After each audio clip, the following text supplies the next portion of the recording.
I've seen the fire in our nation's eyes when anger prowls for prey. I've heard good people draw their lines and call it holy rage.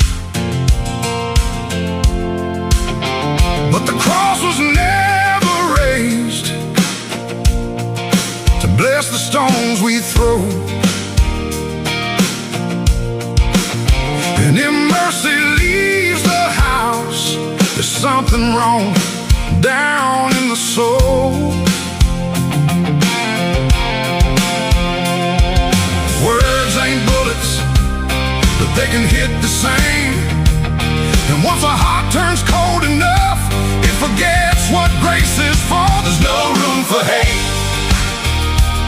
in America tonight. No room in the home where the children need the light. No room in the heart where the Savior's supposed to stay. If Jesus owns the house, then hatred don't got no place. No room for hate. No, no room for hate. No room for hate. You can wave a flag above it, you can quote a verse or two, you can dress it up like justice till it almost sounds like truth. But outrage ain't righteous when it changes with the side. And you can't love your neighbor treating them like they're downrange. We're all image bearers, breath of God and dust. And you don't heal a broken land by teaching it not to trust. There's no room for hate in America tonight. No room in the home where the children need the light. No room in the heart where the Savior's supposed to stay. If Jesus owns the house, then hatred don't got no place. No room for hate. No room for hate. No room for hate.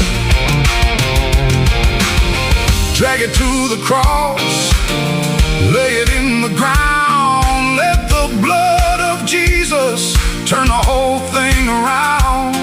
Truth can still be spoken, courage still can stand, but rage don't get to rule the soul of a faithful man. There's no room for hate in America tonight. No room in the home where the children need the light. No room in the heart where the Savior's supposed to stay.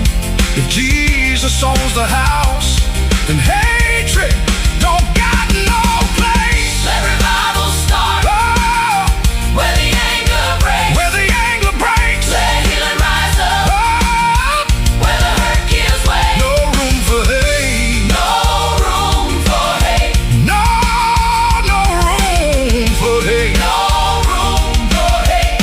Not in Jesus' name. Oh, not in this house. Not in this heart. Not in His name. No room for hate.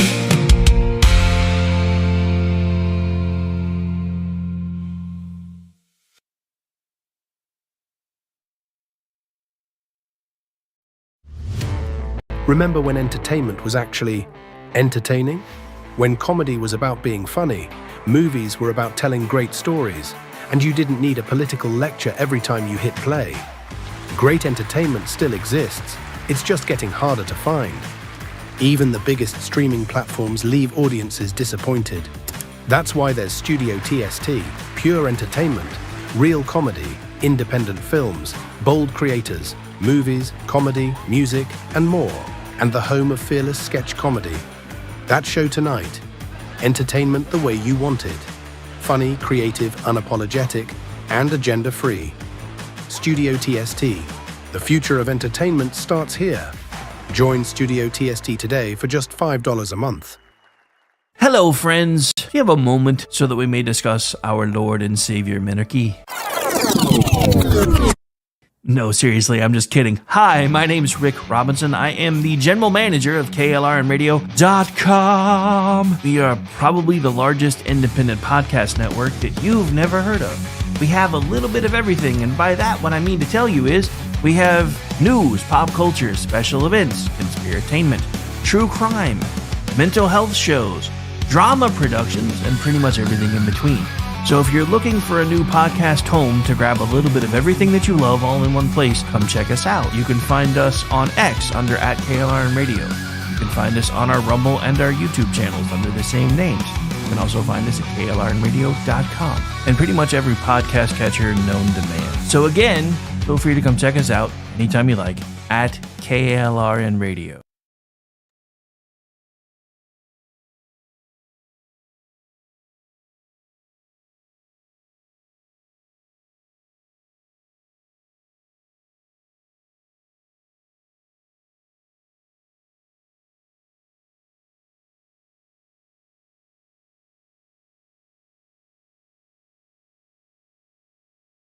Oh, wow. This is such an upgrade. With celebrities like Josh Duhamel, Christina Ricci, and Gina Rodriguez. It looks like Chuck E. Cheese.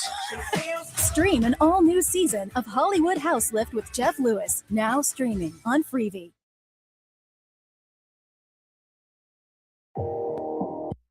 In uncertain times, we could use someone to lean on. Blue Cross and Blue Shield of Oklahoma will stand by you with plan options to fit your budget. If you've recently lost your job, had a baby, or moved, you can still get the healthcare coverage you and your family need. Financial help may be available for those who qualify. Call 855-452-BLUE or visit hereforyouok.com to see if you're eligible to enroll. Blue Cross and Blue Shield of Oklahoma, a division of Healthcare Service Corporation, a mutual legal reserve company. Hi, everyone. This is JJ, the co-founder of Good Pods. If you haven't heard of it yet, Good Pods is like Goodreads or Instagram, but for podcasts. It's new, it's social, it's different, and it's growing really fast. There are more than 2 million podcasts, and we know that it is impossible to figure out what to listen to. On Good Pods, you follow your friends and podcasters to see what they like. That is the #1 way to discover new shows and episodes. You can find Good Pods on the web or download the app. Happy listening. KLRN Radio has advertising rates available. We have rates to fit almost any budget. Contact us at advertising@klrnradio.com.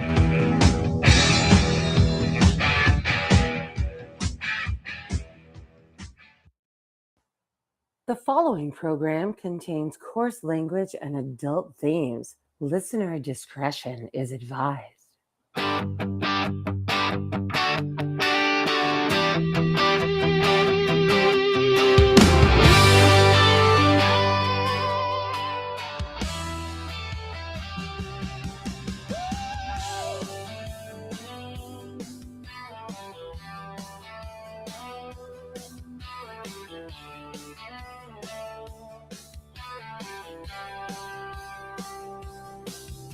From red dirt roads to the Capitol steps, Rick's calling truth, no time for regrets. Fire in his voice, facts in his hand, talking sense to the heart of this land.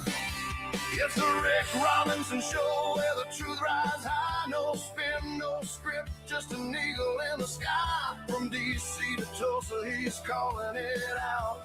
Mic in his hand, yeah, he's got the clout. Heartland Radio, raw and real, tune in, speak up and feel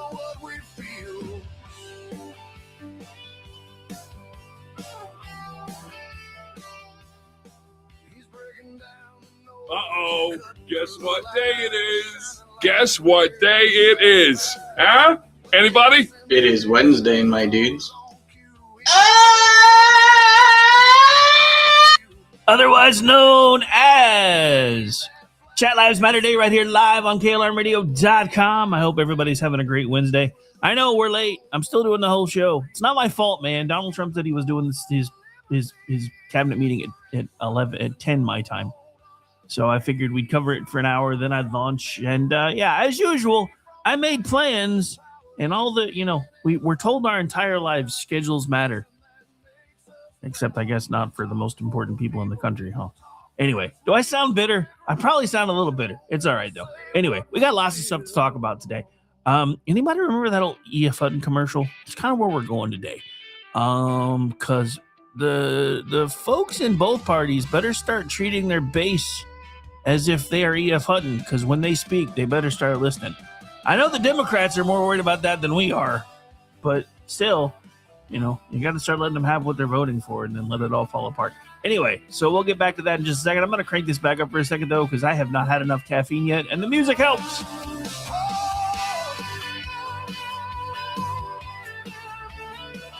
Okay, sorry. I just needed a little bit more of the guitar riff. All right, so as we were talking about before, so we're going to be talking about elections a lot today.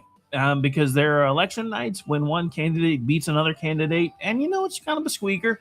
And then there are election nights where voters walk into the room, flip over the table, unplug the machine, and leave a note that says, try listening next time. Texas just had one of those nights for those of you that might have missed the memo.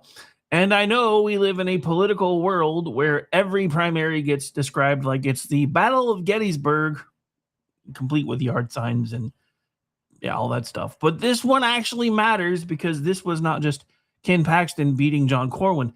This was not just a runoff. This was not just Donald Trump weighing in late and the MAGA wing scoring another win. This was a message, and it wasn't even a subtle message.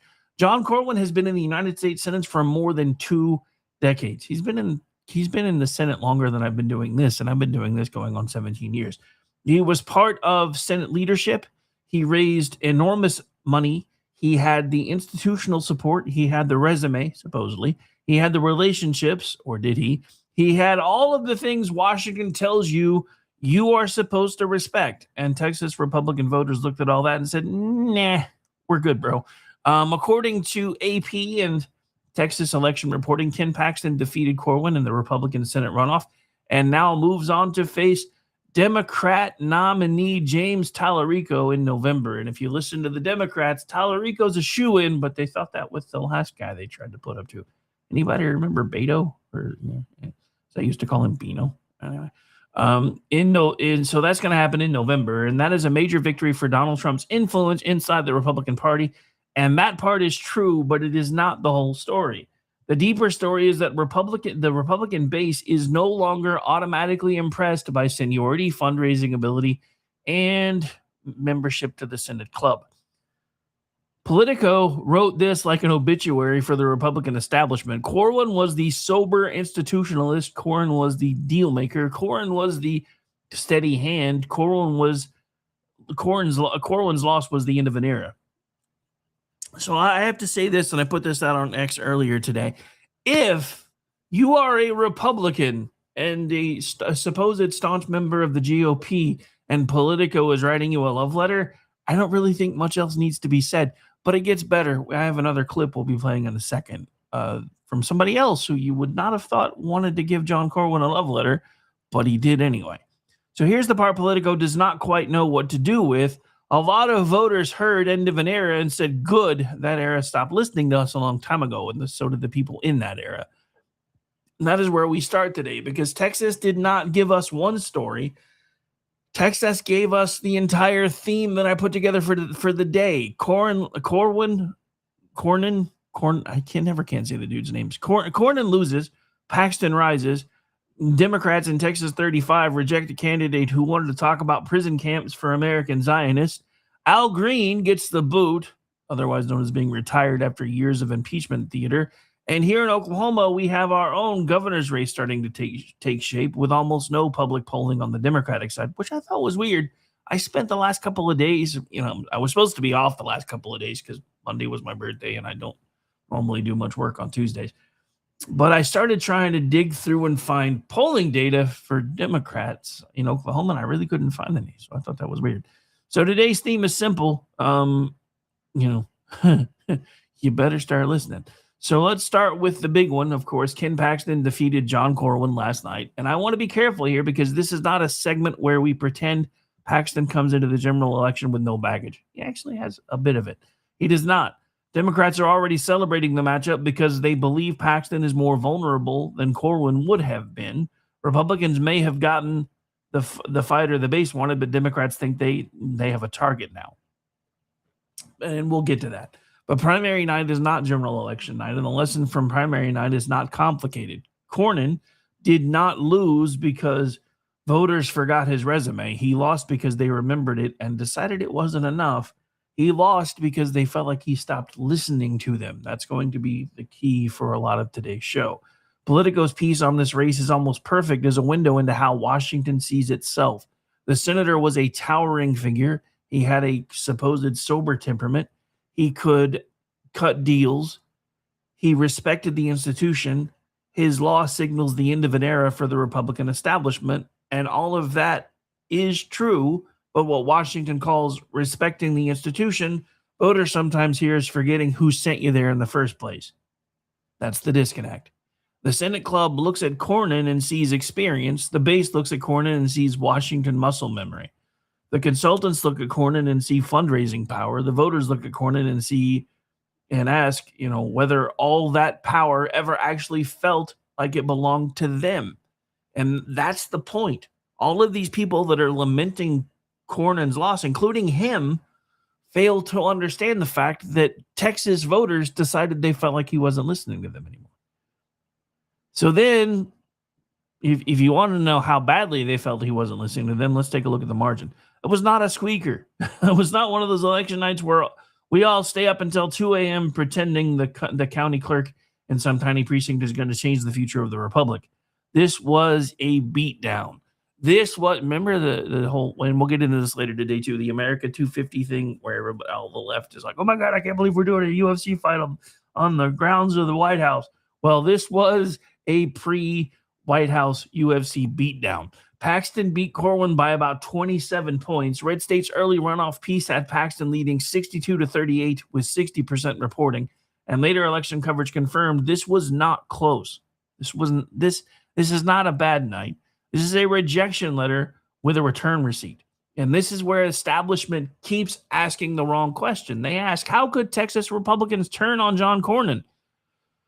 That's not the question Texas was asking, though. Texas kept asking Cornyn, why do you keep turning on us? We keep sending you there, expecting you to do the things that we have asked you to do, and you keep not doing them. So the better question is, when did John Cornyn stop sounding like Texas Republicans? Like I said a second ago, they shouldn't be asking, why did Texas Republicans turn on him? They should be asking why Texas Republicans felt like they have turned against him, because there's a difference between having a conservative voting record and having conservative instincts. There's a difference between voting right when the roll is called and fighting like the people back home are tired of being ignored.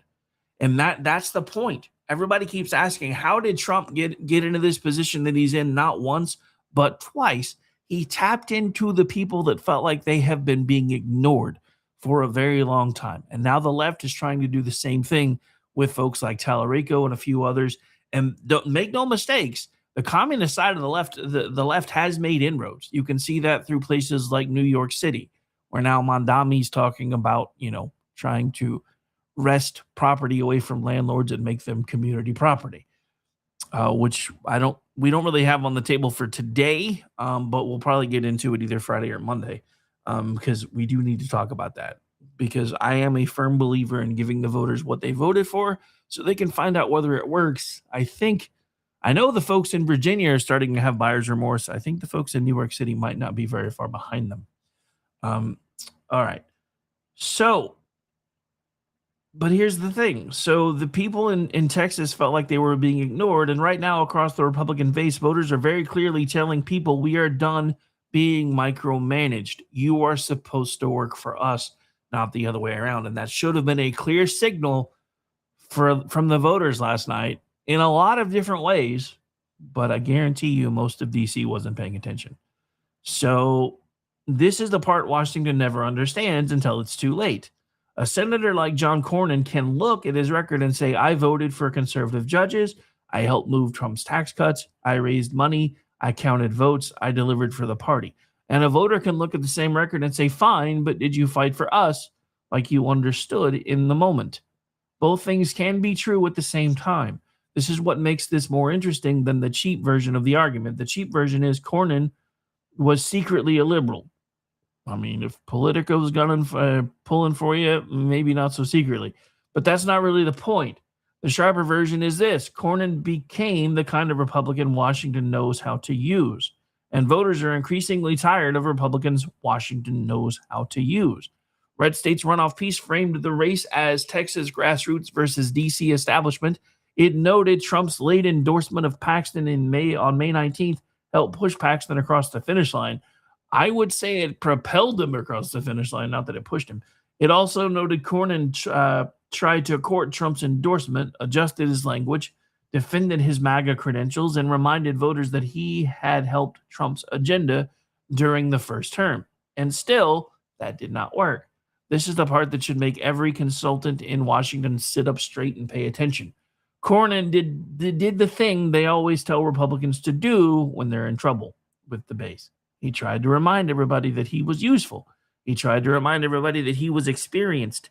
He tried to remind everybody that he could raise money, get votes, get things done, and get things through the Senate. But voters were no longer asking, can you operate the machine? They were asking, why does the machine always seem to operate on us? And the spending makes it even louder. Red State reported this as the most expensive Senate primary on record, with $120 million in advertising and Cornyn outspending Paxton 3-1. Now think about that. If you outspend the other guy 3-1, have 23 years of incumbency, have the Senate club behind you, have the donor network behind you, have the institutional resume behind you, and still lose by that kind of margin, that is not a campaign problem. That is a product recall. That is Texas voters saying, we tried this model, we know what it does, and we're sending it back. And again, that does not mean Paxton has no problems. He has real general election baggage. But the primary lesson is plain. Voters are not automatically renewing old contracts anymore. They are reading the fine print. All right, so we're going to take a break. When we come back, we're going to keep going with this because now we get into the Paxton v. Talarico fight. And God, I wish I lived in Texas so I had more to say about this fight. But I don't, so we'll let Texas decide. But I do have some stuff to weigh in about it. So we're going to take a break real quick. We'll be right back. My name's Rick Robinson. This is my show. We'll be back before you know it. Stay tuned. They tried to quench the fire, drown it all in chains, tried to break our will and wash away our names. But every spark they buried only fed the flame. Now the cry of freedom's roaring through the rain. Hear the cry of freedom on the winds of change. Every voice united, breaking every chain.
Oops, that was not supposed to happen. I have an auto roll set up that shouldn't be set up anymore. All right, anyway, so welcome back into the program, ladies and gentlemen. Again, my name is Rick Robinson. This is Wednesday, otherwise known as Chat Lives Matter Day, otherwise known as Hump Day. I know it doesn't feel like it because it was a holiday, but we're halfway through the work week already. And I feel every bit of 53 today. I wish I didn't. Caffeine's barely even doing the job today. Boo! Anyway, so we're back. We're live. And, well, before we get into the Talarico-Cornyn fight that is now coming to Texas, which should be entertaining because the Democrats keep thinking that I feel like the Democrats keep playing the part of Wile E. Coyote in these things. But before we get to that, we got to talk about this because there's another thing that I feel like needs to be discussed because reasons. Let me see. Is that the one I'm looking for? No. Hang on. I got to find the one I'm looking for now because I just realized I don't have it.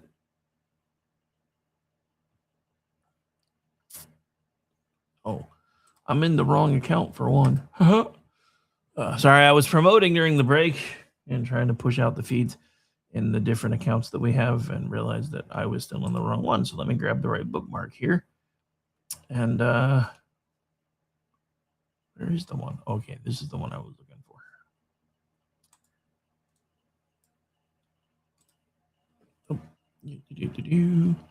Okay, so now we go. That one should be that one. Share this tab instead.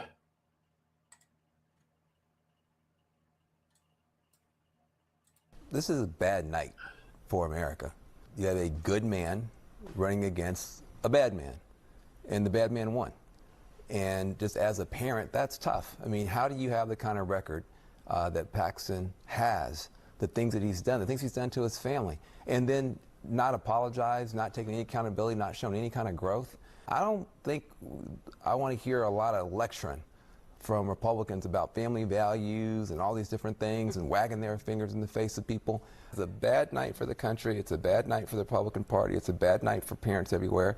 At some point, character should matter. Nobody's perfect, but you do want to show some kind of growth. And there's zero growth. In fact, there's negative growth with this candidate, and he has the backing of the President of the United States and a bunch of voters, and it's terrible. This is a bad. Is it really a bad night, though? I mean, when an avowed communist, guy who's very familiar with Mother Jones, comes out and says this is a bad night for America. Is it really a bad night for America when this guy says it's a bad night for America? Because to me, anytime that guy loses is a good night for us. Anytime that guy's on stage, basically crying is probably going to be a good night for us. Now, look, I will admit, Paxton had some stuff going on, but I don't live in Texas. That's the thing. If Van Jones lives in Texas, then he has every right to wag his finger at Texas voters and go, why did you pick this guy? But if you don't live in Texas, you don't get a say. That's one of the things that drove me nuts about the whole thing with I can't think of his name now. I've already wiped him from my memory. Little short dude, part of Kentucky Senate. Not Rand Paul, the other guy. Why can't I not think of his name right now? That's weird. Anyway, you guys know who I'm talking about. He had all this money flowing in from all over the country, and he was proud of it. When, 5 minutes ago, he was one of the ones talking about how out-of-state money's ruining our political system. But it's fine when his side does it.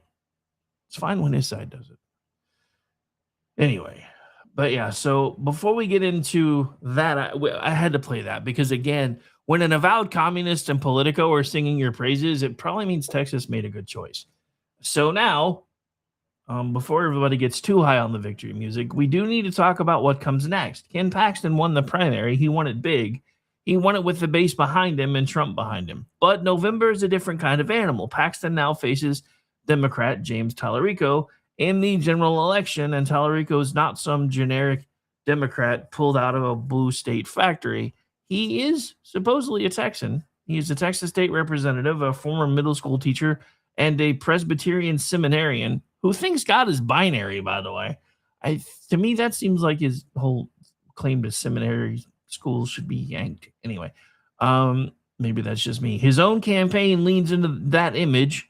Teacher, Texan, faith language, anti-corruption, language, working people language, and that may matter to some because Talarico is not running as AOC in a cowboy hat. He is running as a seminary progressive populist who wants to sound like the conscience of Texas. And that is a different kind of challenge. Republicans would be making a mistake if they think this race is automatically over because Texas is red. Texas is red. Yes, Democrats have not won statewide there in a very long time, but Democrats are already looking at Paxton's vulnerabilities and thinking maybe, just maybe, this is our opening. And that could be the general election trapdoor. Paxton won the primary because the base wanted a fighter. Now he has to prove he can carry the baggage into a general election without handing Democrats their first win in a long time. And Talarico is going to try to make this about character, corruption, and moral language. But for him to be able to do that, he has to be able to stand on some of the things that he has said. And I'm going to say this. I think honestly, a lot of folks that should be paying attention probably haven't been. But it's not like Paxton hasn't already come out swinging because he knew if he won, this was going to be, if he won the primary, that he already knew who he was facing. So I do want to play a couple of things that I thought were interesting. And a couple of different ads that I've seen come out. And then we'll let you guys talk about them if you want to.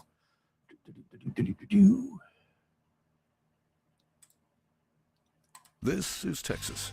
This is not. There are many more than 2 biological sexes. In fact, there are 6. This is Texas. This is not. The American flag is such a complicated symbol for most of us. This is Texas. This is not. They're going to call me a radical leftist. This is Texas. This is not. Something that you love that's not family or friends. I love, I'm just saying this because it's on my mind, the trans children. This is Texas. This is not. Our southern border should be like our front porch. There should be a giant welcome mat out front. This is Texas. This is not. It is now existential that we try to reduce our meat consumption. I am proud to say that our campaign has officially become a non-meat campaign. This is Texas. This is not. All right, so not only does that ad do a great job of driving all the points home, it also points out a bit of hypocrisy because I saw a post from Talarico's campaign today with him looking rather uncomfortable while I was trying to bite into what looked like a beef rib. So much for that non-meat campaign. Huh. All right, so we've got another one of those. I'm just gonna go ahead and play it now instead of waiting. So hang on. Let me at least put myself back on screen for a second so you guys don't see the behind the scenes stuff. So hang on.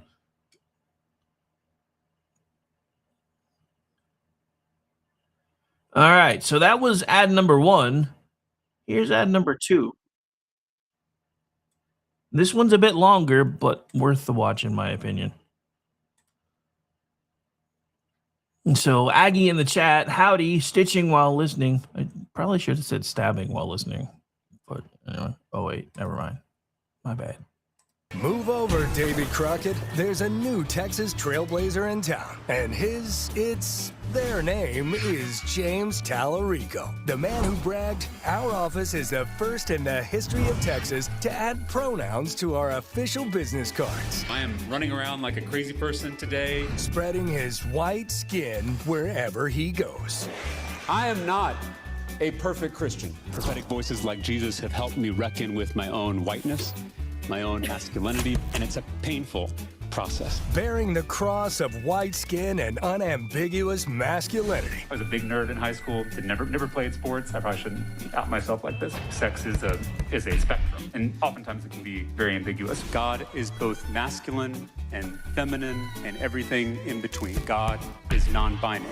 Straight from Revelations in the woke James Bible. I want us all to be aware of that. There are many more than 2 biological sexes. In fact, there are 6. And on the 7th day, they rested.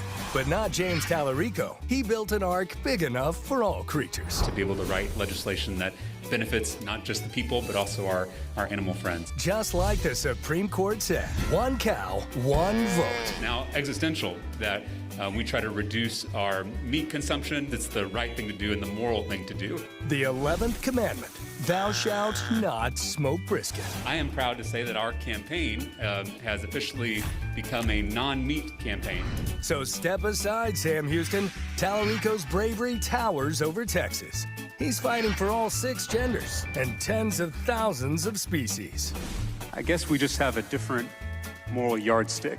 You know what insults Jesus? Binary white people who eat barbecue and remember the Alamo?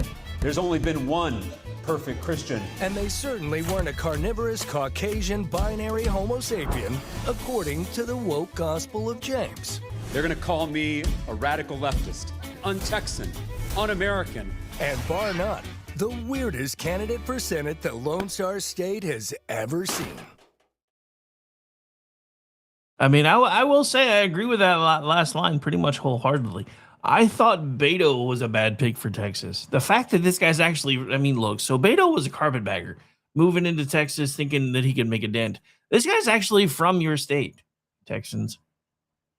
He's part of you. What have you done? What have you done that has allowed this kind of crazy to start taking root there? The woke Gospel of James. Dude, there are so many lines from that ad that are going to be stuck in my head for the rest of the day, which is one of the reasons why I wanted to play it, because I felt like we had to share the pain. But yeah, so again, we were talking about the fact that we're now going to start seeing those two facing off with one another. But of course, it already seems like Paxton's campaign is off to a running start of tackling exactly what they need to. So yes, Republicans should be paying attention because Paxton did win the primary.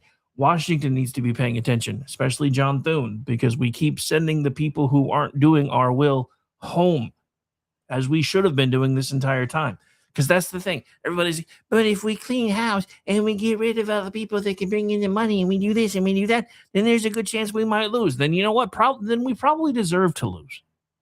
Because if we're not willing to go down in flames for our own principles, that's something that I feel like we have lost in this country. And I'm not saying that to be mean, cruel, or anything else.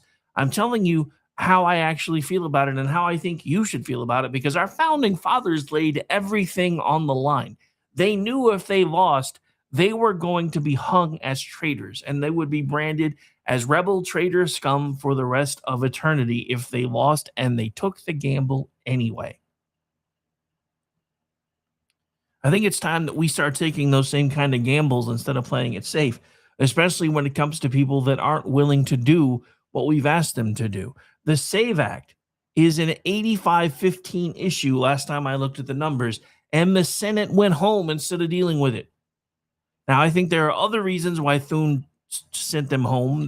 Because there are a lot of ousted senators who are pissed off now, and a lot of them decided they were going to change their vote and call for a vote on the War Powers Act and try to flip it.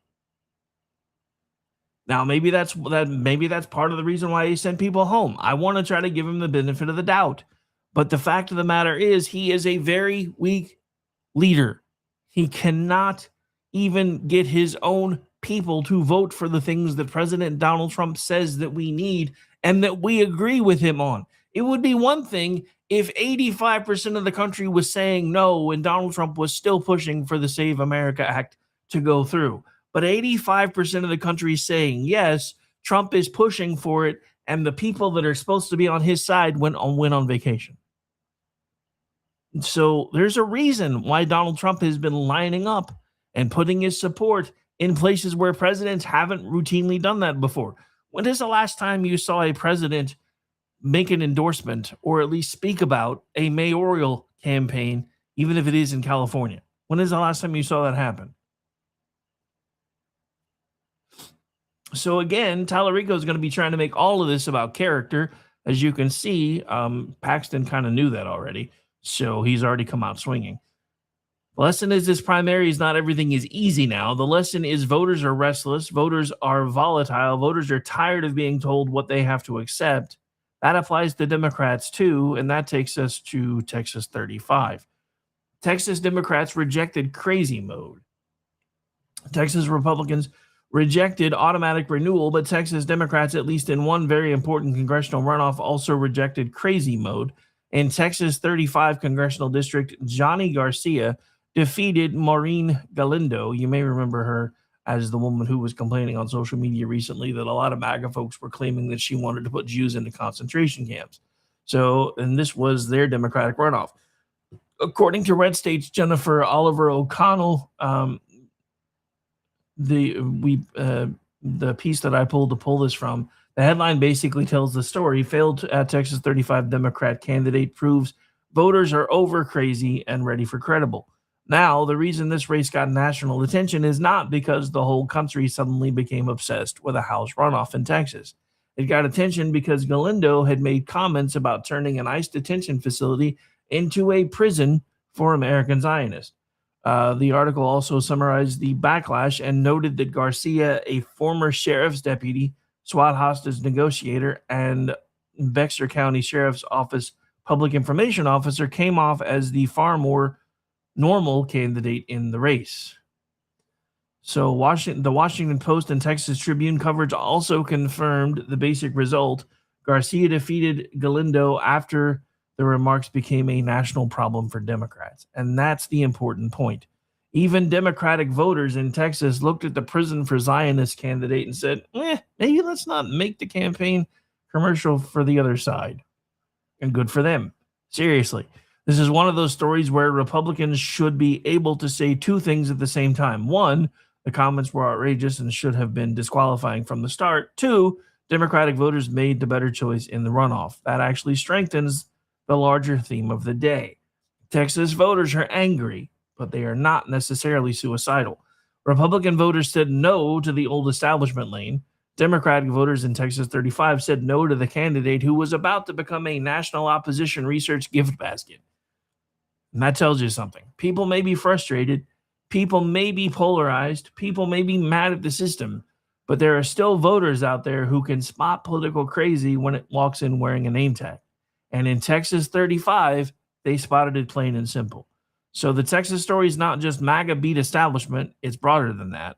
The Texas story is voters are evaluating what's in front of them, and they are not automatically accepting the party's preferred script anymore. Sometimes that means rejecting the Senate's institutions or their institutionalists. Sometimes that means rejecting the prison camp activist. And sometimes it means retiring the guy who made impeachment theater a personality, which brings us to the next one. The next one. So now let's talk about Al Green, because this one is almost too poetic. Al Green has been in Congress for more than 2 decades. He became nationally known not because he was some major legislative powerhouse, but because he made himself one of the faces of impeach Trump at all cost politics. If there was a Trump speech, Al Green was ready. If there was a camera, Al Green was ready. If there was an impeachment resolution nobody asked for, Al Green, again, was ready. And now, adios, muchacho. Red State's Nick Arapice says all of it. Christian Menifee defeated Al Green in the Democratic runoff for the redrawn 18th district, with Green getting blown out badly in the cited results. The piece frames it as Green being shown the door after 21 years in Congress. Now, to be fair, and we should be fair, redistricting matters here. Green's old district was changed. He ended up in a different fight than the one he might have expected years ago. This was not just a normal incumbent primary under normal conditions, but voters still had the final say, and they didn't whisper. There's something darkly funny about Al Green spending years trying to impeach Donald Trump only for voters to get to Al Green first. He chased Trump's political funeral for years, and his own district situation turned into a retirement party. And again, this fits the overall theme because nobody's taking Washington's crap anymore.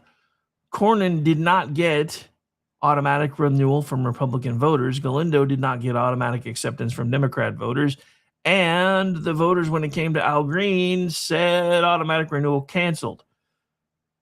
So he had been around forever and knew how to yell at Trump on cue, but Texas voters hit reset in multiple directions, and that brings us closer to home. So meanwhile, back in Oklahoma, because we are not just doing national cable news karaoke here, let's bring this back home for a minute. Oklahoma has its own governor's race coming. Kevin Stitt is term limited. The primary is set for June 16th. That is next month. And what is strange, and I think it is worth saying out loud, is how little public polling we have on the Democratic side. The listed Democratic field is Cindy Munson, Constance Johnson, and Aria Ozma. Munson is the Oklahoma House Minority Leader and probably the most institutionally visible Democrat in the race. She was first elected to the Oklahoma House in 2015 during a special election, became the first Asian American woman elected to the Oklahoma legislature, and has served as House Minority Leader. Her campaign lane is pretty clear: public schools, teacher pay, working families, healthcare cost, and abortion policy. Constance Johnson is a former state senator and familiar statewide. She's as a Democratic candidate. She has been around Oklahoma Democratic politics for a long time, and her lane is more traditional: progressive activism, criminal justice, reproductive rights, marijuana policy, death penalty opposition, and the familiar Oklahoma Democratic activist lane. Aria Ozma is the outsider name in the Democratic field here in Oklahoma. Ballotpedia lists him as a Democratic candidate with a background that includes MIT, finance, and a prior U.S. Senate run in Oklahoma. But polling, not much that I can find publicly. There are prediction market numbers floating around, but prediction markets are not polls. They tell you where traders are pulling money or where the market sentiment sits. They do not tell you what a random sample of Oklahoma voters said when contacted by a pollster. So the honest line right now is this: Oklahoma Democrats are headed toward a primary with very little public polling oxygen, at least compared to the Republican side. And to me, that is odd because, again, the election is next month, and Oklahoma has been known to elect Democratic governors before. This is not 2 years out. This is not one of those races where the candidates are still pretending they are prayerfully considering while accidentally buying domain names. Kind of like that guy who accidentally got a Nazi tattoo. This thing is here. It's next month. It's less than 3 weeks away. Well, right at about 3 weeks away. And yet to the Democrats, and yet on the Democratic side, the public data is thin. Very, very thin. Also worth noting, I'm not seeing a libertarian gubernatorial candidate listed for this cycle. The non-major party names showing up are independents Robert Brooks, Orlando Lynn, Bush, and Jerry Griffin. So Texas had the fireworks. Oklahoma had, at least on that side of the ballot, has the waiting room. But the Republican side, that's a little bit different.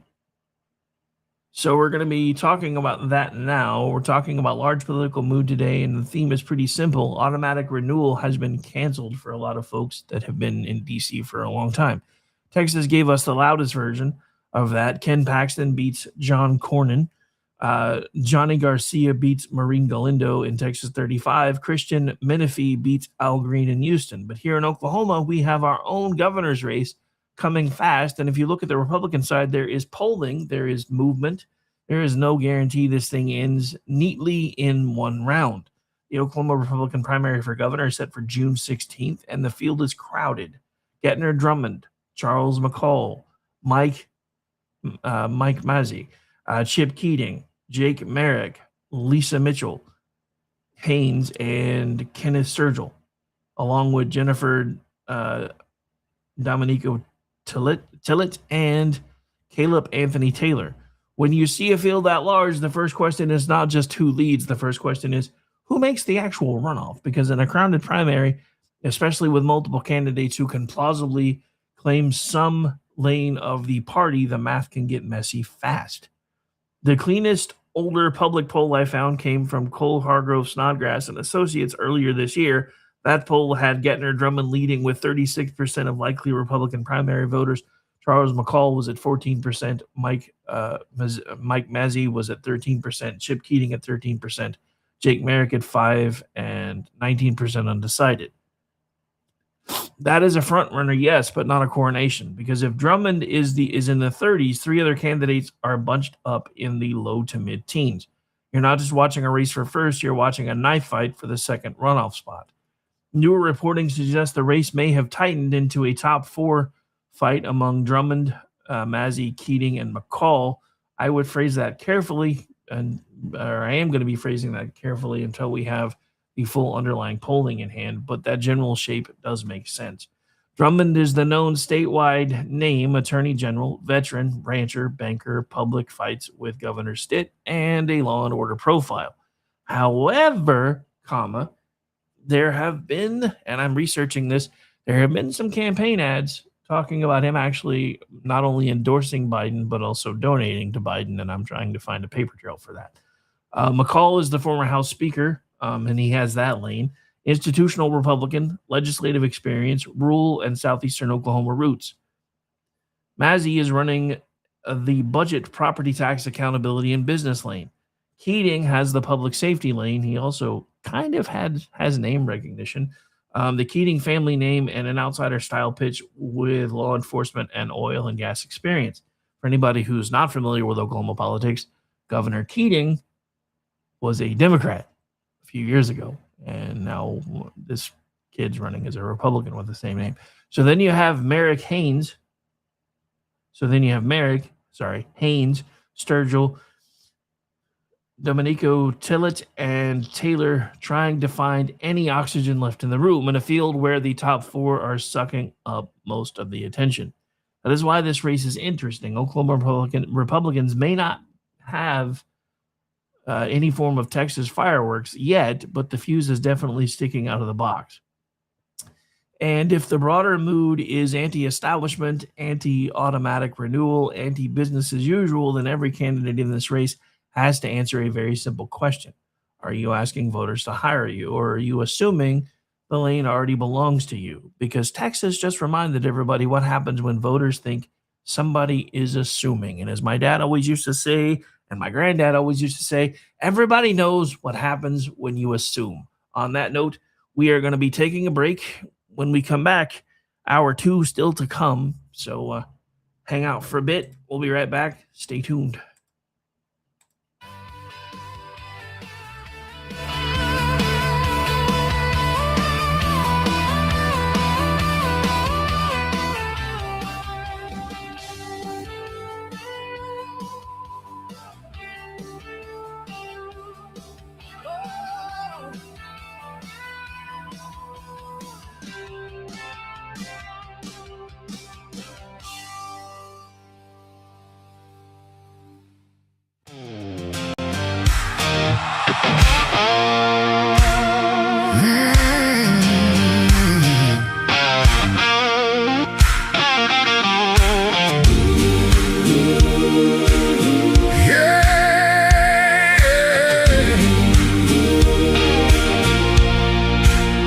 I've seen the fire in our nation's eyes when anger prowls for prey.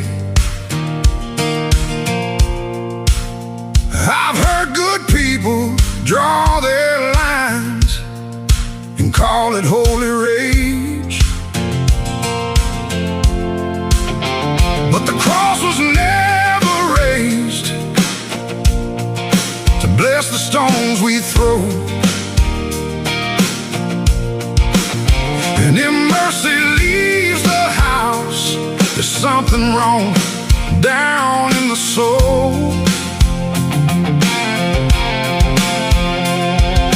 Words ain't bullets, but they can hit the same.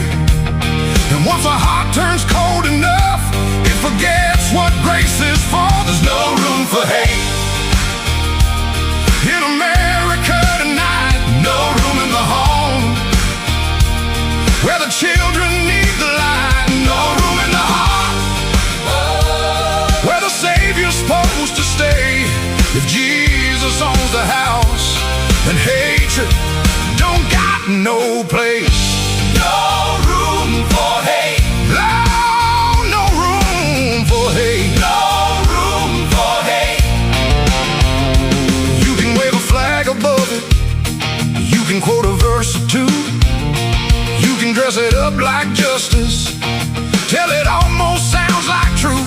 But outrage ain't righteous when it changes with the side, and you can't love your neighbor, treating them like they're downrange. We're all image bearers, breath of God and dust, and you don't heal a broken land by teaching it not to trust. There's no room for hate in America tonight. No room in the home where the children need the light. No room in the heart where the Savior's supposed to stay. If Jesus owns the house, then hatred don't got no place. No room for hate. No room for hate. No room for hate. Drag it to the cross, lay it in the ground. Let the blood of Jesus turn the whole thing around. Truth can still be spoken, courage still can stand, but rage don't get to rule the soul of a faithful man. There's no room for hate in America tonight. No room in the home where the children need the light. No room in the heart where the Savior's supposed to stay. If Jesus owns the house, then hatred don't got no place. Let revival start where the anger breaks. Where the anger breaks. Let healing rise up where the hurt gives way. No room for hate. No room for hate. No room for hate. No room for hate. Not in Jesus' name. Not in this house. Not in this heart. Not in His name. No room for hate.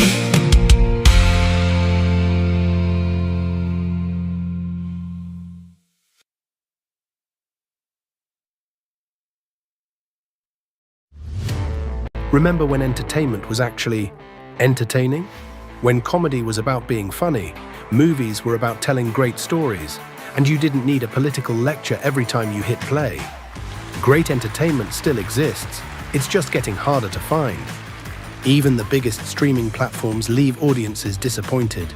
That's why there's Studio TST, pure entertainment, real comedy, independent films, bold creators, movies, comedy, music, and more, and the home of fearless sketch comedy. That show tonight, entertainment the way you want it. Funny, creative, unapologetic, and agenda-free. Studio TST, the future of entertainment starts here. Join Studio TST today for just $5 a month. Hello, friends. Do you have a moment so that we may discuss our Lord and Savior Minarchy? No, seriously, I'm just kidding. Hi, my name's Rick Robinson. I am the general manager of KLRNradio.com. We are probably the largest independent podcast network that you've never heard of. We have a little bit of everything, and by that, what I mean to tell you is we have news, pop culture, special events, conspiratainment, true crime, mental health shows, drama productions, and pretty much everything in between. So if you're looking for a new podcast home to grab a little bit of everything that you love all in one place, come check us out. You can find us on X under @KLRNradio.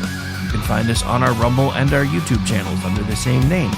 You can also find us at KLRNradio.com and pretty much every podcast catcher known to man. So again, feel free to come check us out anytime you like at KLRNradio.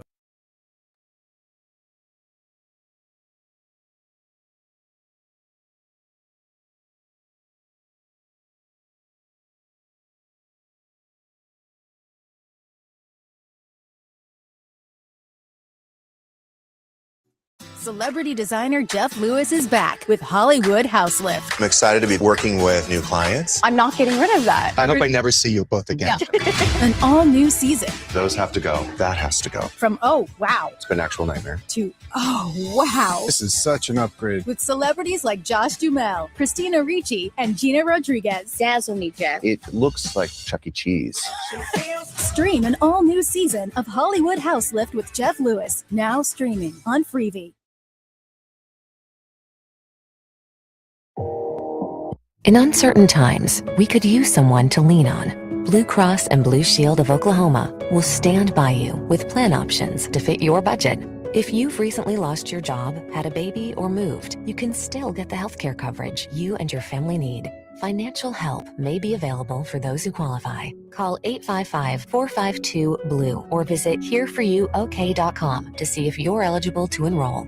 Blue Cross and Blue Shield of Oklahoma, a division of Healthcare Service Corporation, a mutual legal reserve company. Hi, everyone. This is JJ, the co-founder of Good Pods. If you haven't heard of it yet, Good Pods is like Goodreads or Instagram, but for podcasts. It's new, it's social, it's different, and it's growing really fast. There are more than 2 million podcasts, and we know that it is impossible to figure out what to listen to. On Good Pods, you follow your friends and podcasters to see what they like. That is the #1 way to discover new shows and episodes. You can find Good Pods on the web or download the app. Happy listening. KLRN Radio has advertising rates available. We have rates to fit almost any budget. Contact us at advertising@klrnradio.com.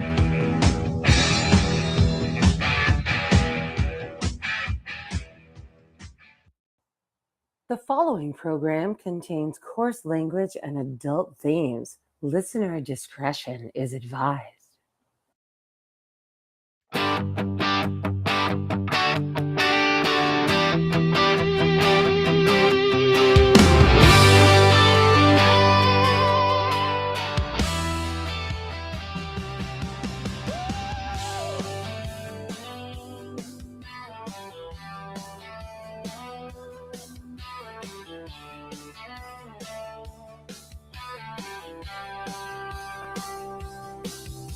From red dirt roads to the Capitol steps, Rick's calling truth, no time for regrets. Fire in his voice, facts in his hand, talking sense to the heart of this land.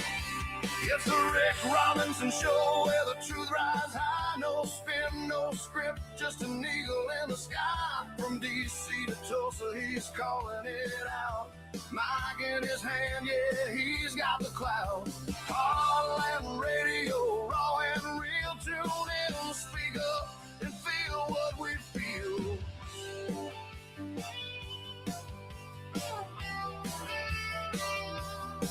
He's breaking down the noise, cutting through the lies, shining light where the shadow hides.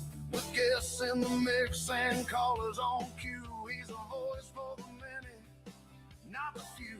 Uh-oh, guess what day it is? Guess what day it is? Huh? Anybody? It is Wednesday, my dudes.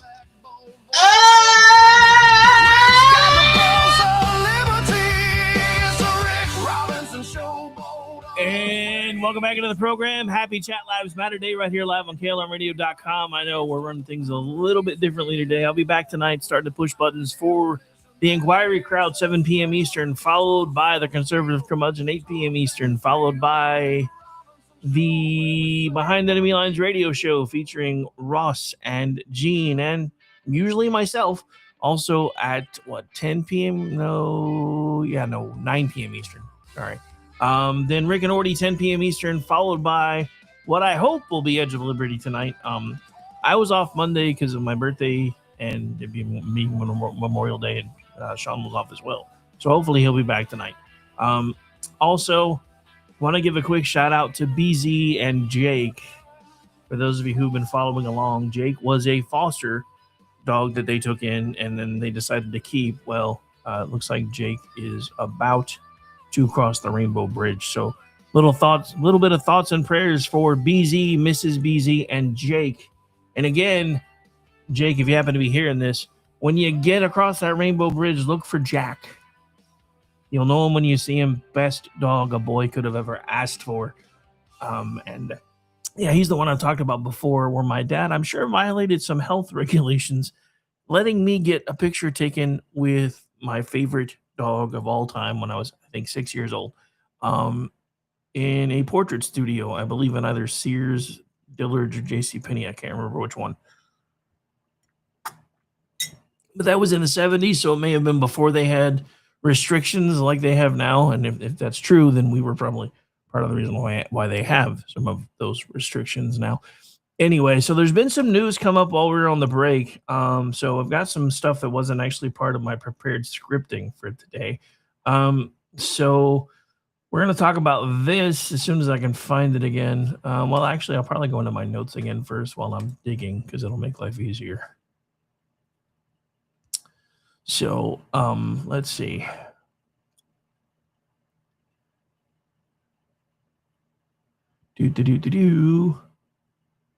Yeah, I can't find.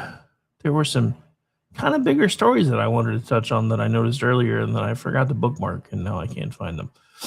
All right, so let's just get back to the notes instead. So here we go. So, okay, so we got to talk about this one, right? Because remember how, Joe Biden's whole selling point was how much more transparent his administration was going to be than they felt like the Trump administration was, especially if you were a Democrat. However, we're moving from voters rejecting political assumptions to institutions trying to manage what the public is allowed to see and hear. Joe Biden has filed lawsuits against the Justice Department to block release of recordings and transcripts tied to interviews he gave ghostwriter Mark Zowanister for his memoir, materials that were central to special counsel Robert Hur's classified documents investigation. Town Hall's Matt Vespa piece hits this hard, framing this around the old line that Biden was supposedly sharp as a tack while the public was watching something very different in real time. And that is the real story here. Not just Biden, not just her, not just classified documents. The story is that the public was told not to believe its own eyes. Anybody remember how prominent that theme was in the book 1984? Just me. People watched Joe Biden. People listened to him. People saw the confusion, the pauses, the derailed train of thoughts that happened over and over and over again, the visible decline. And for a long time, the institutional answer was, no. He's fine. There's nothing to see here. He's sharp. He's engaged. He's running circles around everybody anytime he's behind closed doors, meaning he's great when you can't see him. Now, are we talking about whether the public should hear? Now we're talking about whether the public should hear the tapes. And the question becomes pretty obvious. If the interview went well, why fight so hard to keep people from hearing it? That's not a legal argument. That is a common sense argument. And sometimes common sense gets to the courthouse before the lawyers do. They told us Joe Biden was sharp as a tack. Now they are in court trying to make sure nobody hears the tape measure. Now, to be precise, I'm not saying we know everything that is on those recordings. The lawsuit itself is the hook. The fight over release is what fuels the larger transparency question. And the deeper point is not just about Biden's age or Biden's memory. It is about trust. It is about institutions. It is about whether people who demanded authority also accepted accountability. And we've seen throughout history, especially lately, over and over and over again, people demanding authority but then refusing to accept any accountability. Because when the public asks to see the evidence and the answer is, trust us, bro, but no, we're not going to let you hear those tapes. That is not how trust works. It's not how trust in institutions gets rebuilt. This is how suspicions get confirmed. And while we're on the subject of selective standards, let's talk about Democratic reactions to Graham Plattner. According to Nick Arama, Rep. Jake Ashenlos is saying Plattner's Nazi tattoo and commentary were personally disqualifying, and honestly, that should not be a controversial statement. That should be the easiest political layup in the world. But according to that same Red State piece, what happened next tells you everything. Some Democrats and left-wing voices started hammering him because they thought he was hurting the party's chances in Maine. And that is where the mask slips. Because if your first concern is Senate math instead of Nazi tattoo, maybe the problem is not just the candidate. Maybe the problem is the moral calculation. So that ties into another story, which I do believe I have here, which was not part of my stack of stuff. And I'm looking for it now. Where was that one? I found the other stories I was looking for that I couldn't find, but now I can't find the one that ties into the one that I was trying to talk about. Go figure. Let's see.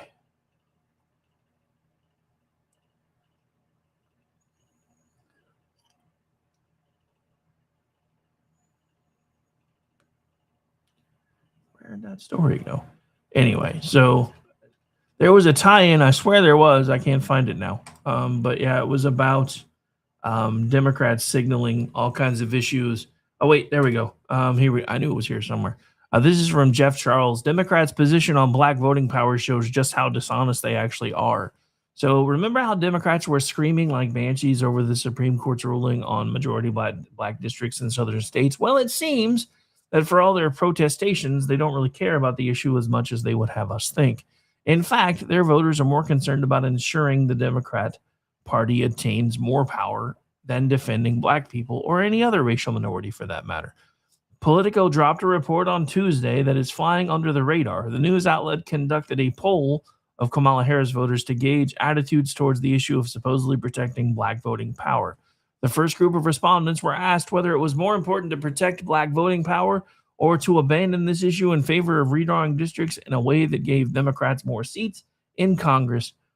About 54% of Harris voters said it was more important to protect black and minority voting power, while 26% said Democrats should say screw it and create as many seats as possible, even if it diminished minority voting power. That doesn't seem too odd, but wait, there's more. The other group of voters that was presented with the same question.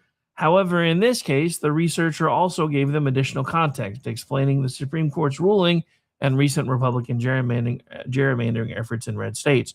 About 45% of this group believe Democrats should push back on Republicans by drawing more Democratic seats, even if it reduces the number of minority districts. About 32% said those districts should be preserved, and 23% said they did not know which route to take. But we're still not done.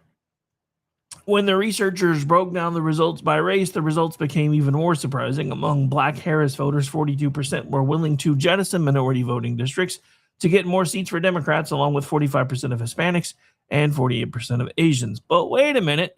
I'm old enough to remember how Democrats were shouting about the Supreme Court ruling being a return to the days of Jim Crow. In fact, pulling this directly from the article that I've been kind of perusing here, here's a little bit of excerpts about all of that stuff.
If you don't have a seat at the table, you're on the menu, and yet she doesn't say anything about all of the blue states in the Northeast corridor that have zero Republican representation anymore.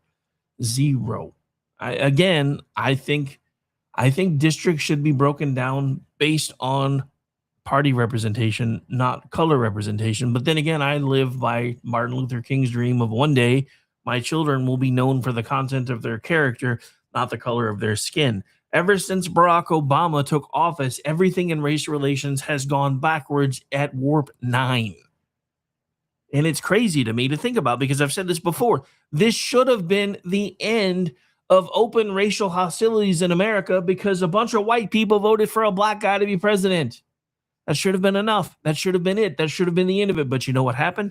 All the people that made themselves prominent off of the backs of all of these people that feel like they are not being represented, they are not being paid attention to, they felt like their money was going to start drying up. And if you're wondering what's really happening with all these places where people are starting to lose that you never really expected to see lose, it's that their funding machines are drying up. We're now finding out that a lot of this fraud and everything that we're uncovering, everything from USAID to a lot of other supposed NGOs, has been being used as a Democratic funding monstrosity. And now we're seeing the party starting to fall apart, which is why you're starting to see the voices that they were able to hold down for the longest time rising to the surface. But now you're seeing a lot of prominent Democrats who are screaming and yelling that they want communism. And in some cases, even when they have communism, it ain't enough. There's a story right now that I just saw come out. Apparently, there were hundreds of protesters outside of Gracie Mansion. This just came out a little bit ago. So on the heels of skyrocketing anti-Semitism in New York and the news that Mondami's socialist seizure of property is about to begin, the anti-Mondami protests have begun. Hopefully this means New Yorkers are waking up on the dangers and to the dangers of electing an Islamic socialist as a mayor, and the Mondami's run will end after his first term. Because again, there is no recall option for New York City mayor, which I find really weird and huge, and not in a good way. But anyway, so we're going to pull the video from this. I was reading some of Amy Curtis's piece about this, but we're going to pull the video clip from this real quick. So hang on.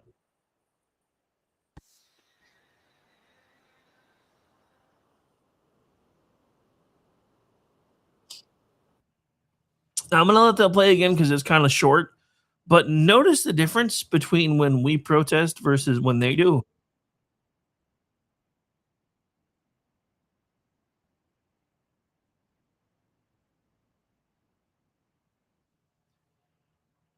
And look, I'm not trying to be a dick about it, and I'm not saying we need to go as far as they do, but when are we going to start making noise?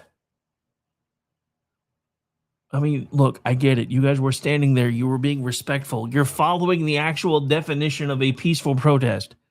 I get it, but they don't. And they never will, because that doesn't get them noticed. That doesn't get them noticed. But yeah, so maybe the tide is starting to turn in New York City as well. Remember, I talked about that earlier. I know a lot of Virginians are having buyer's remorse when it comes to their governor. A lot of folks in New York City seem to be having buyer's remorse about their mayor. Because anyway,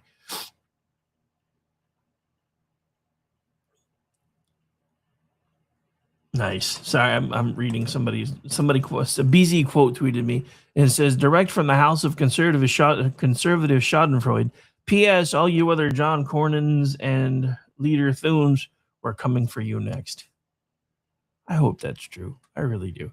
Anyway, I hope that's true. I really do. But yeah, so I wanted to talk about that because yeah, there's actual protests going on. Speaking of protests, and this isn't in my notes either, but I wanted to touch on this as well. So apparently there was a riot outside of a New Jersey ICE detention facility, and yeah, one of those, supposedly peaceful protests that wasn't so peaceful. But now there's a hunger strike. Yeah, you heard me right. Apparently the detainees are participating in a hunger strike. Holman has a very particular message for them, though, and we have that clip right here.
Can I get an amen? I do love the fact that he's like, okay, sure, call on a hunger strike. If you let it go too long and we feel like you're hurting yourself, we'll just petition the courts to allow us to force feed you. That's how you win an argument, folks. That's how you win an argument. Too often, I feel like our side has forgotten how to win arguments. But in some ways, we are fighting back. We're fighting back at the ballot box. They're fighting back in a lot of ways. We have folks like Scott Pressler, who, congratulations, by the way. I just learned the other day that he'd been elected to public office. I don't remember exactly what it was. It was something in Pennsylvania. But it's awesome that he is getting more and more involved politically. If anybody deserves to, it's him. I also find it interesting that how he got his start was by starting to go out and clean up trash in neighborhoods that he was living in, and then branched out from there. Apparently, in certain cities like Chicago, you're not allowed to do that, though, because if you do that, you're going to get arrested by the cops. Because the cops have cushy little contracts or the city has cushy little contracts with groups that actually don't do anything, but they get paid to not do anything. Which apparently there were some folks who decided they'd had enough and started taking it upon themselves to clean up the trash and debris in the streets, and they actually got a summons for it. Illinois, last I checked, was still part of America, so I find that interesting. But anyway. All right, so back to this, because this just ties it all back together. So what happened next tells you everything. Some Democrats and left-wing voices started hammering the guy who was screaming about the Nazi tattoo because he was hurting the party's chances in Maine. And again, if your first concern is Senate math instead of the Nazi tattoo or somebody potentially having Nazi sympathizing ideals, maybe the problem is not just the candidate. Maybe the problem is your moral calculator. So this takes us to Texas. Democratic voters in Texas 35 had a candidate whose comments became toxic and they rejected her. Good. That's exactly what should happen. But in this main story, the pressure seems to be going in the other direction. Don't say the obvious thing too loudly because there is a Senate seat involved, and that is how parties rot from the inside out. Not when they make mistakes. Everybody makes mistakes. Parties rot when they decide the mistake they've made is less important than the truth, especially if it impacts the math. They rot when they say, yes, that is bad, but control of the chamber is on the line. They rot when the principle becomes flexible depending on whether the offender has a D or an R next to the name that we're talking about, which takes me back to the clip from the commie, not Mamdani, the other one, who was, I don't want to hear anything from Republicans about family values or anything blah, blah, blah, because of what they've done with Paxton. Well, you know what? Your side ain't got any room to talk either because you're putting a Nazi in office or trying to. So if you have to pull up the Senate map before deciding whether to condemn a Nazi tattoo, you've already lost the plot. So, all right. So we'll save this next part till after the break. I didn't realize I was already that close to the break. All right. So even though it is not Friday, I'm going to do something we don't normally do, except on Fridays, but it's only because I kind of feel like it matters, especially right now, because ICE is still out dealing with all the crazies. So I want to give a shout out to all of our first responders, whether they be local, federal, dispatchers, firefighters, EMS, whatever the case may be. We'll be right back. Stay tuned.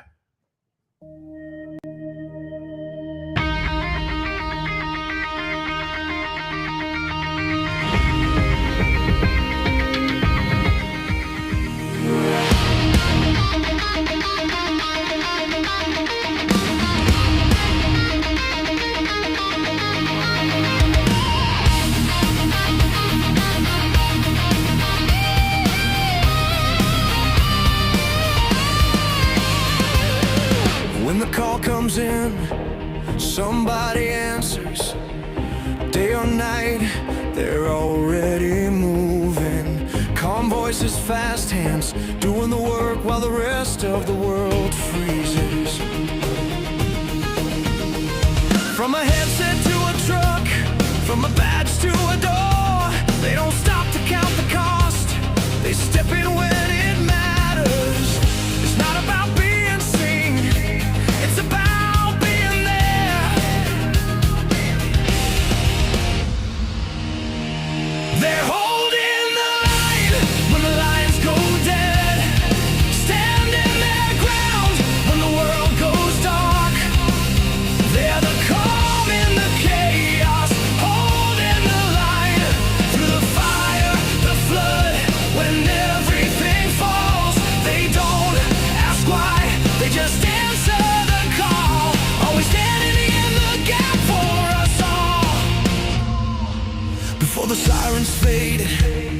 the scene is clear. Someone's already making sense of the moment, keeping people alive, keeping things from getting worse. Some run toward danger, some stay behind and hold it together. Different roles, same weight, same promise to show up.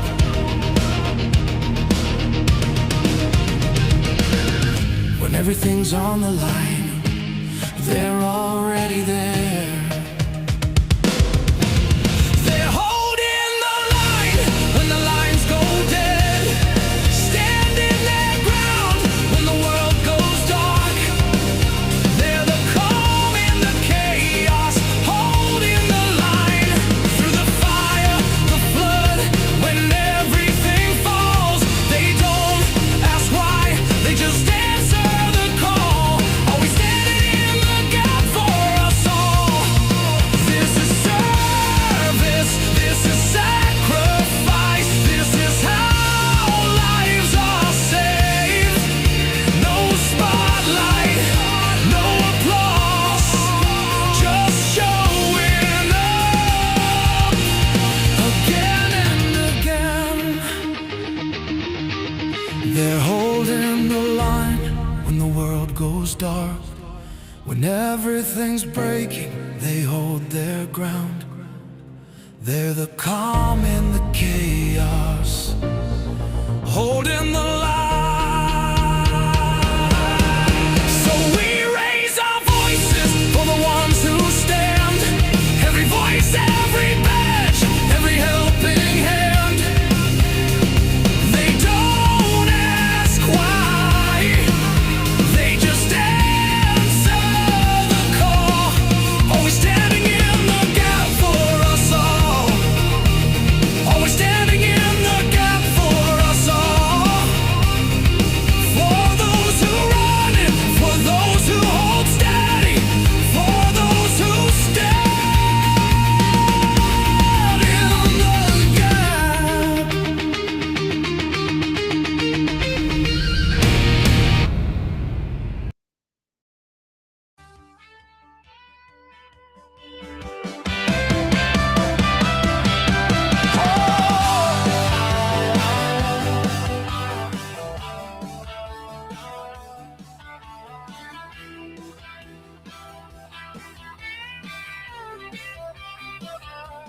And we're into the final segment of the program. Ladies and gentlemen, again, it is Chat Lives Matter Day, so we're into the final quarter of this show.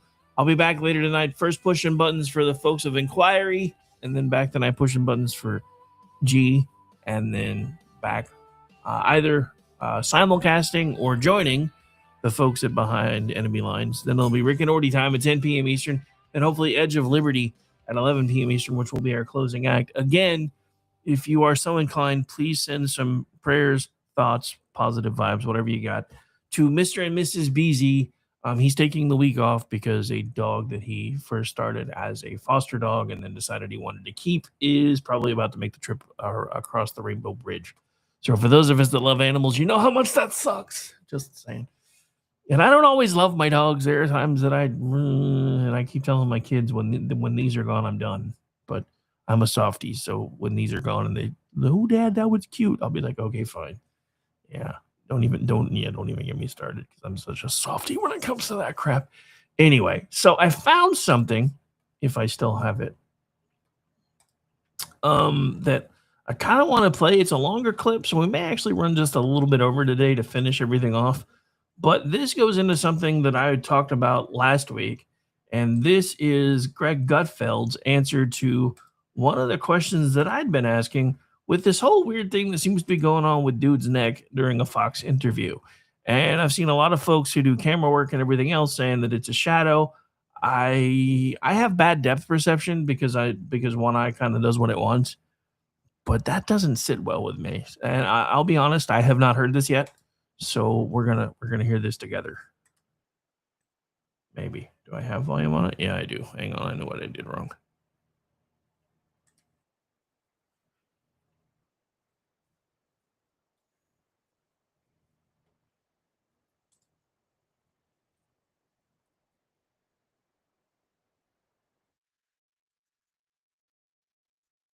Well, hang on, because now it's not playing the audio.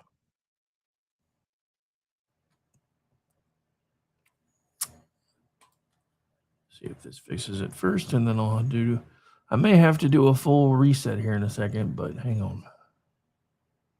Let's find out. Nope, still not playing it. All right, hang on. Dang technical issues. Gotta love them. Let me see if this fixes it. I'm curious. Because there has to be an easier way to clear this up when it does stupid stuff, so hang on.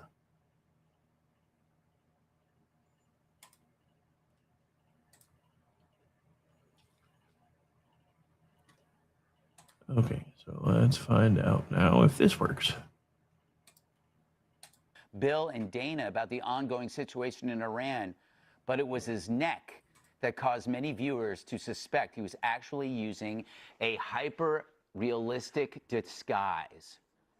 At the end of the day, we're going to have to need a government in Iran that not only hands over the nuclear material, stops threatening the Straits of Hormuz, but quits exporting the Islamic Revolution throughout the region.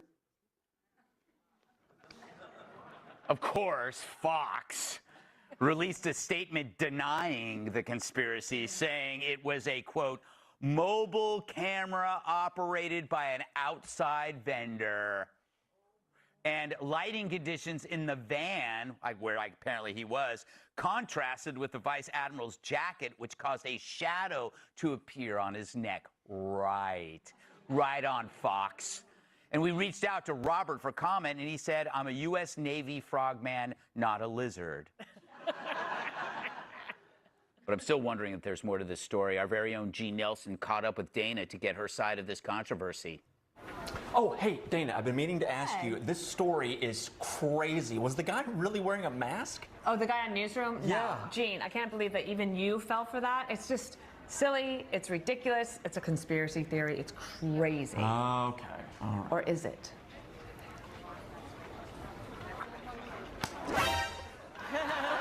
Greg, you've been Dana Perino this whole time? I knew it. Yeah, don't tell her husband.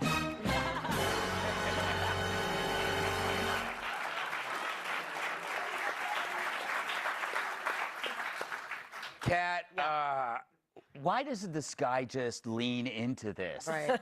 Just say, yes, I was wearing a mask that looks just like me.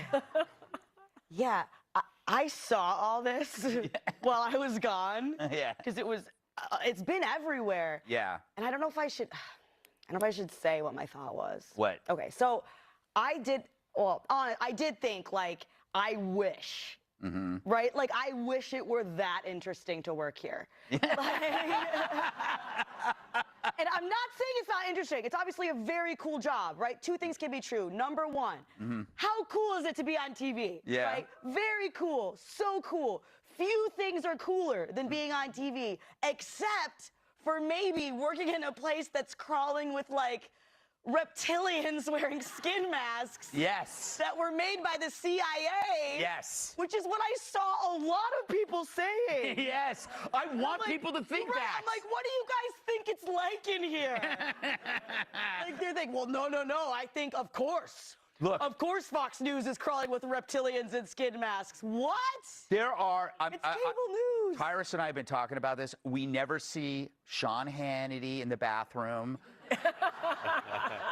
Bill Hemmer has his own private, like, little green room. God knows what he's doing in there. And they often bring in just buckets of sardines. How does Hemmer just appear places, too? Yeah. He never got on a plane to go to China. Yeah, no, he didn't. He just showed up there. That's a guy in a mask. Yeah. Do you buy this excuse that Fox put out? For contractual reasons, yes. But having said that, first of all, him being reptilian is absolutely ridiculous. He's clearly a gray. And if you go back to the film, if you watch, it's the snoot on the bottom that's doing the talking. The mouth on the bottom's doing the talking. Watch it. Roll it when he talks. His mouth on the bottom is controlling the mouth on the top. Do we? And it's weird because we have old footage of him, and he does not look that smooth. No, it doesn't. He looks different. I think we have some old tape of him, and there it is. Look how different. See? Yeah. Now look, the president was supposed to release the UFO information never came out, right? And then on my podcast, I've had some scientists on. Yeah. Didn't we have like 10 scientists go missing? Yes. And then all of a sudden they getting cocky. They showing a little bit because that's not a shadow. It's talking. Yes. It's just what's crazy to me is that I should be able to be racist against them. Yeah. You just don't get the alien, just don't get to come on and just show up on TV and give your opinions. You got to wait in line. Yeah. Also, I mean, he comes on as a white guy. That's kind of like a cultural appropriation, don't you think? Yeah, there's nothing more grotesque than an alien trying to use white privilege to run his mouth on television. My culture is not your costume. We should ban him. Not to mention, I'm pretty damn sure he's an illegal alien at that. Yes. So he needs to get back to the galaxy where he came from. Yeah. Yeah, the aliens are typecasting, though, for Fox News, apparently. I think this was actually a plot by the left. You think so? Yeah, and I agree with TRRS, what he said about it, moving. So originally I was like, oh, this is just so silly. I mean, we got all these conspiracy theorists online, but when I watched that clip right there, that little thing can eat a sandwich. Yep. I was thinking, like, is that a panini that he puts in there or more of a burrito? Because that thing can eat. Brooke, what say you? He's an attractive man. This is aging up. Aging up? Aging up. Yeah. I've been in these vans, okay? And, I mean, they can't even get the table and the sound right sometimes, much less, you know, the lighting and provide you with a mask. But I think, you know, the story here really is that people just do not trust what they see anymore on the news. Right. You know, fake news.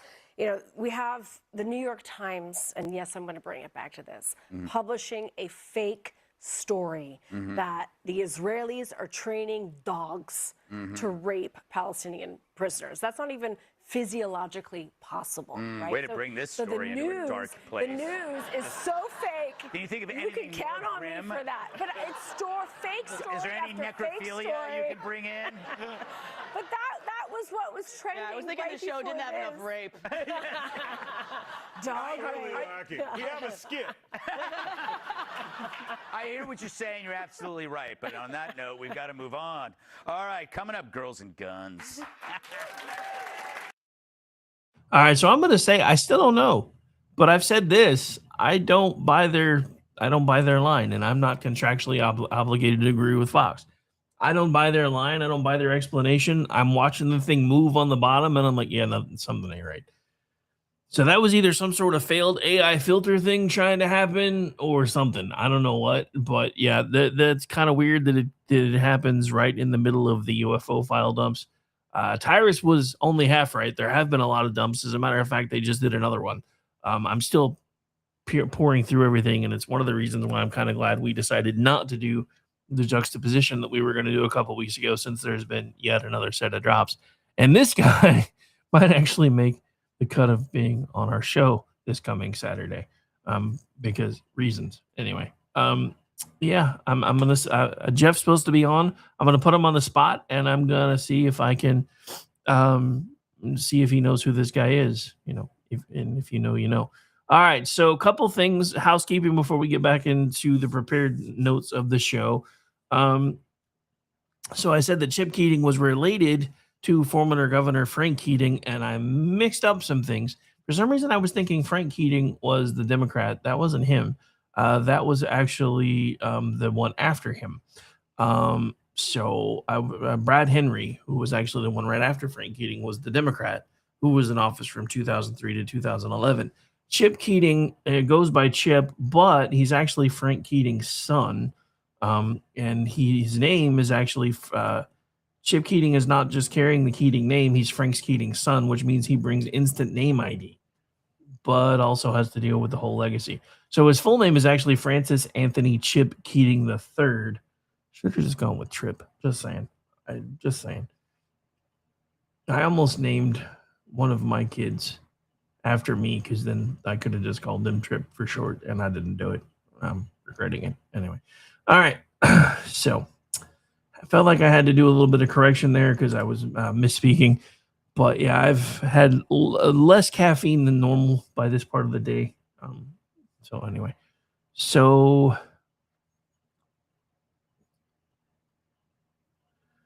we got to give you some stuff to get through the rest of the show, of course. So we're going to lighten the mood just a little bit on the way out the door because sometimes politics gives you a serious point wrapped in pure comedy. Red State covered anti-ICE activists outside the ICE facility in Newark. There had been protests clashes, pepper spray, and arrest. And as we talked about earlier, now there's a hunger strike going on in that particular facility.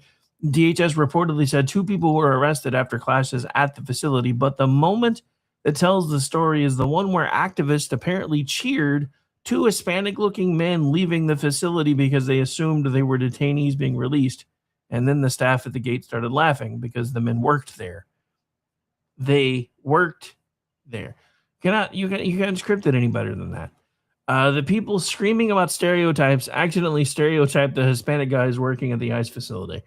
That's not activism. That's a Portlandia sketch with pepper spray. But underneath the comedy, there's a serious point. Ideology makes people stupid when it forces them to see every person as a symbol instead of a human being. They didn't see 2 men. They saw a narrative. They saw what they wanted the moment to be. They saw what would make the chant feel righteous. They saw what would make the camera shot work, and they thought they saw what was going to give them validation for being there in the first place. And then reality walked out the gate wearing an employee badge. That is the danger of activist politics when it becomes performance and performative. You stop asking what is true, you start asking what fits. And when reality doesn't fit, you clap for the wrong people and wonder why everybody's laughing at you. So let's talk about Minneapolis for a second. According to Town Hall's Amy Curtis, Minneapolis Police Chief Brian O'Hara has resigned after an investigation found he interfered with a prior investigation. The article says the mayor's written reprimand accused him of deleting a contact card from a city-issued phone and discussing the investigation despite being told not to. NPR and other local reporting also confirmed that the resignation and the broader disciplinary issue, and Mayor Jacob Frey put the core of it very cleanly, trust is not secondary to the job. It is the job, which is kind of ironic coming from him, even if he is right in this context. And this story matters because Minneapolis has spent years as one of the central cities in America's policing debate. Reform, accountability, trust, community, transparency, all those words have been used over and over again. And then the police chief resigns after a finding that he interfered with an investigation. That's a problem. That's a huge problem. Not because we should overstate the underlying allegation.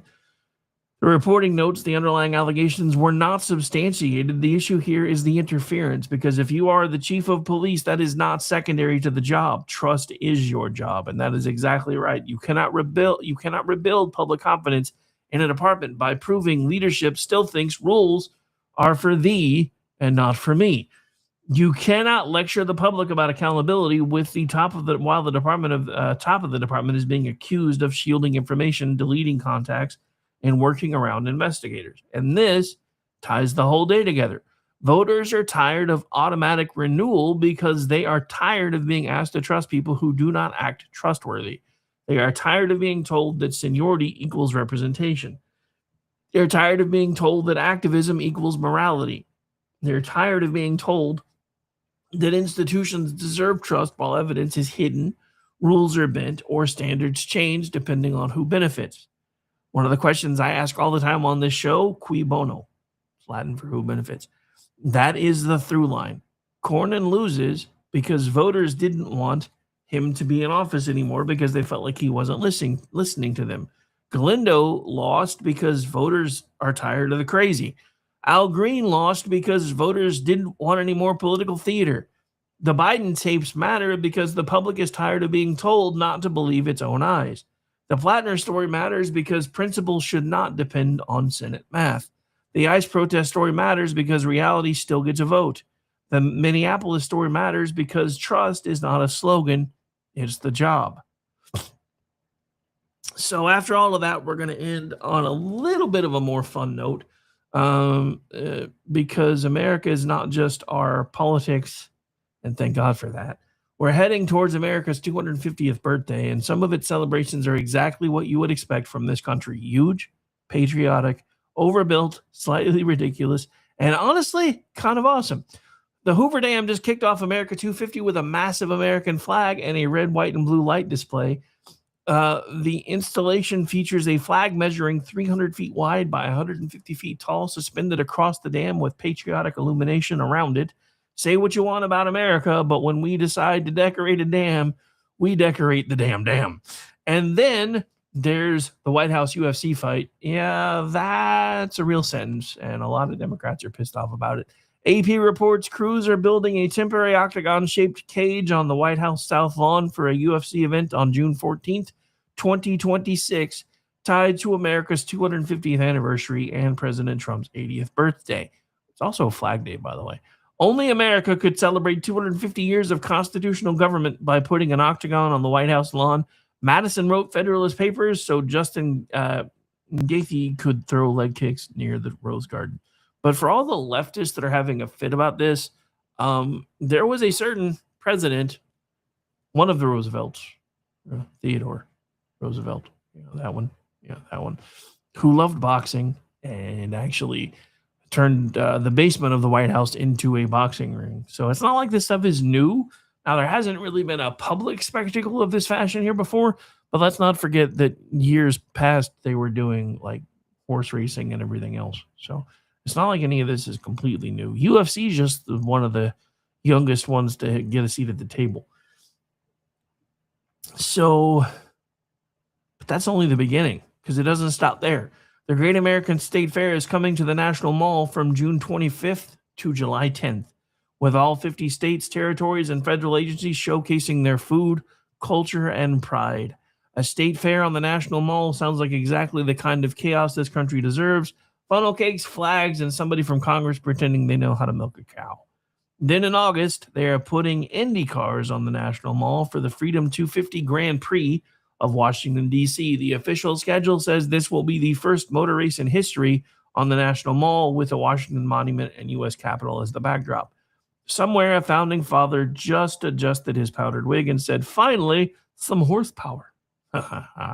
And for the classy crowd, New York Harbor gets tall ships from around the world. Sail Forth 250 says the celebration includes 6 days of events with ships and crews from 32 countries and 15,000 sailors. Tall ships in New York Harbor for America's 250th birthday is the elegant version of the UFC cage. Same birthday party, different footwear.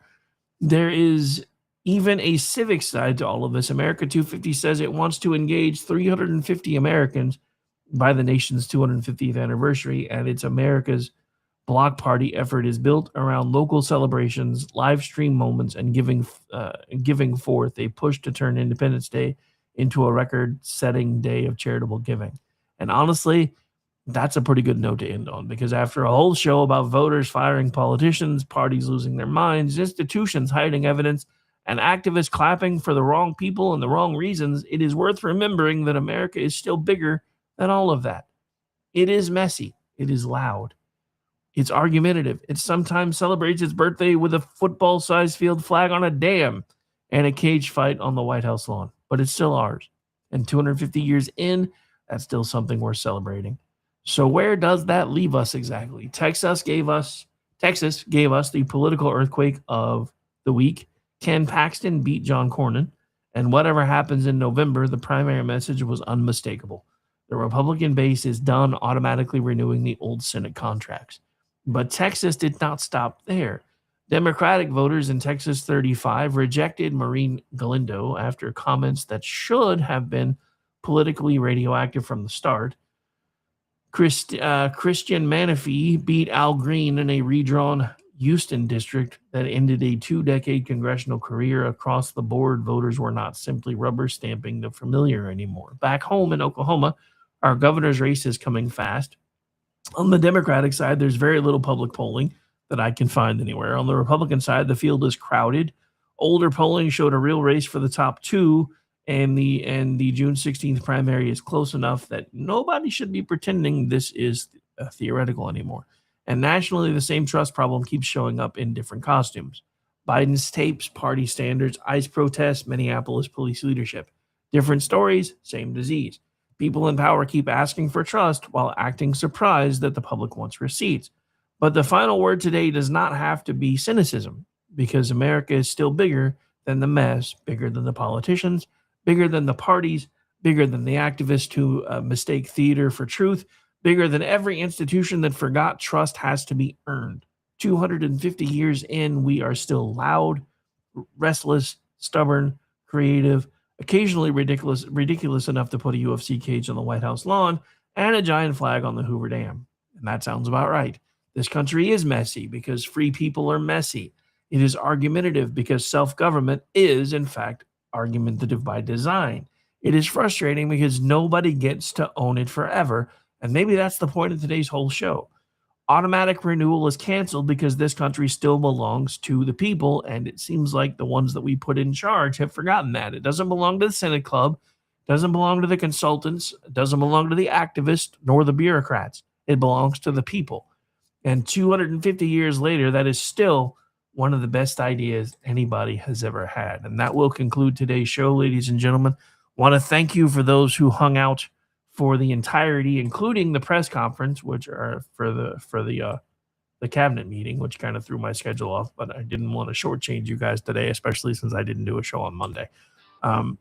But I'll be back later tonight pushing buttons for First Inquiry, followed by the Conservative Curmudgeon, followed by Behind Enemy Lines Radio, then Rick and Orty. We'll finish up over here before we head over into SHR Media territory, hopefully for Edge of Liberty. All shows subject to availability and time change. My name is Rick Robinson. I am the general manager at KLRNradio.com, also the news director, general manager, and managing editor, Digital Beacon US News, and we'll be back later tonight. Bye, everybody. Fire in his voice, facts in his hand, talking sense to the heart of this land. It's the Rick Robinson Show, where the truth rides high. No spin, no script, just an eagle in the sky. From D.C. to Tulsa, he's calling it out. For anybody watching on the camera, my allergies are killing me. Don't judge me.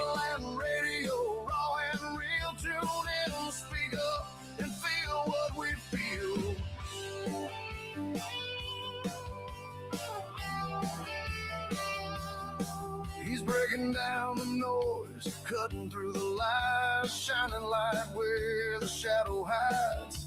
With guests in the mix and callers on cue, he's a voice for the many, not the few. Well, grab your coffee, raise that flag, stand your ground, never wave that rag. Say goodnight, Gracie.